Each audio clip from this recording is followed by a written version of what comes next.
자, 이번 시간에는 상당히 중요한 판례 하나를 소개해 드리고자 합니다. 자, 이게 왜 중요하냐 하면 이게 법에 없어요. 이 법에 없기 때문에 결국은 해석이 필요한 부분인데 여기에 대해서 궁극적인 해석은 법원의 판단에 기댈 수밖에 없거든요. 그리고 여기에 대해서 저희가 문제와 쟁점화 되기 전까지는 법원이 어떤 태도를 취하고 있는지에 대해서 알 수가 없어요. 그런데 이런 사안에 대해서 법원이 이번에 결정을 했던 것입니다. 어떤 해석을 하고 결정을 했기 때문에 그래서 중요한 것이에요. 그래서 이러한 유사한 쟁점들이 있을 때 이 판결을 가지고서 참고하고 때로는 저희가 사용할 수도 있게 되는 것입니다. 자, 관련된 사안을 제가 질문으로 소개하고 여기에 대한 답변을 한번 드려보겠습니다. 자, 관리단 집회 당일 구분 소재로부터 위임을 받은 사람과 임차인으로부터 위임을 받은 사람이 동시에 집회장에 출석했어요. 이렇게 동시에 집회장에 출석한 경우에 과연 누구의 의결권이 우선될 것인지 여기에 대해서 한번 살펴보도록 하겠습니다. 자, 질문을 읽어보겠습니다.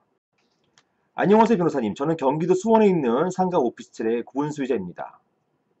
다름이 아니고 얼마 전 저희 건물에서 관리단 회장 선임을 위한 관리단 총회가 개최되었는데요. 저와 몇몇 구분 소유자들이 구분 소유자들로부터 의결권 위임을 받아서 관리단 총회에 참석했습니다.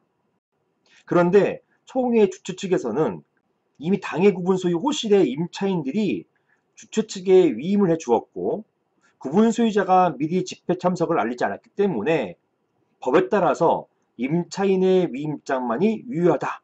이렇게 하면서 저희가 받은 구분 소유자 위임장은 무시하고 임차인들의 위임장으로 자기네 쪽 회장을 뽑았습니다. 이러한 총회는 불법 총회로서 무효가 아닌가요? 이런 질문을 주셨습니다. 자, 우선 관련 법을 보시겠습니다. 사안은 상가 오피스 건물이잖아요. 이렇게 아파트가 아닌 상가, 오피스, 오피스텔 이런 건물을 집합건물이라 하고 이러한 집합건물은 집합건물의 소유 및 관리하는 법률, 즉 줄여서 약칭으로 집합건물법에 적용을 받습니다. 이러한 집합건물법 제24조에는 관리인의 선임 이렇게 되어 있어서요. 여기에 관리인은 많이들 혼동하시는데 관리소장이 아니에요. 이 건물의 대표입니다. 보통 관리단장 또는 관리단 회장, 관리회장 이렇게 불리는 분들을 법으로는 관리인이라고 정의하고 있습니다. 자, 이렇게 관리인 선임에 대해서는 규정이 있는데요. 자, 제1항입니다.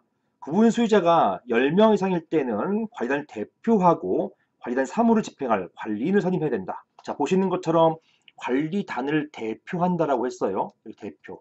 따라서 관리인은 관리소장이 아닙니다. 관리단을 대표하는 회사 같은 경우는 대표이사, 조합 같은 경우는 조합장, 그런 대표의 지위에 있는 그런 분을 관리인이라고 하는 것입니다. 자, 이렇게 관리단을 대표하고 관리단 사무를 집행할 관리인을 선임해야 된다. 제2항 보시겠습니다. 관리인은 구분 소재일 필요가 없으며 임기는 2년 범위 내에서 규약으로 정한다 라고 되어 있고요. 제3항입니다. 관리인은 집회의 결의로 선임되거나 해임된다. 다만 규약으로 관리위원회 결의로 선임되거나 해임되도록 정할 수 있다. 이렇게 되어 있고요. 사항입니다. 이 사건에서는 사항이 문제된 것이죠. 이 사항이 굉장히 중요하죠. 자, 보시겠습니다. 구분 소유자의 승낙을 받아 전유 부분을 점유하는 자. 자, 이런 분들을 점유자라고 하는 것이고 이 점유자는 일반적으로는 임차인이죠. 판례는요. 임차인, 임차인의 가족 또는 직원 이런 분들 모두 포함한다고 하고는 있지만 일반적으로는 점유자, 임차인이라고 생각하시면 되겠습니다. 자, 이러한 임차인은 사망 본문에 따른 뭐였습니까? 이거였죠. 관리인은 집회 결의로 선임되거나 해임된다. 이렇게 본문에 따른 관리단 집회에 참석해서 자, 보시는 것처럼 구분 소유자의 허락을 받을 필요가 없어요. 본인이 직접 독자적으로 참석하는 것입니다.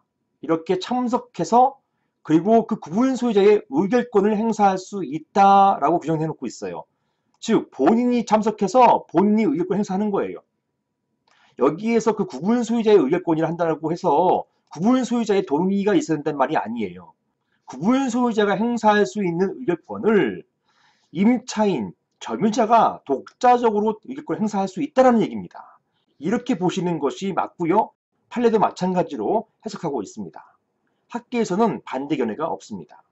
이 규정이 2012년 12월 18일 개정돼 가지고 2013년도 6월 18일 이후부터 시행된 집합금법 규정이거든요. 이전에는요, 임차인 또는 점유자가 독자적으로 의결권 행사할 수가 없었어요.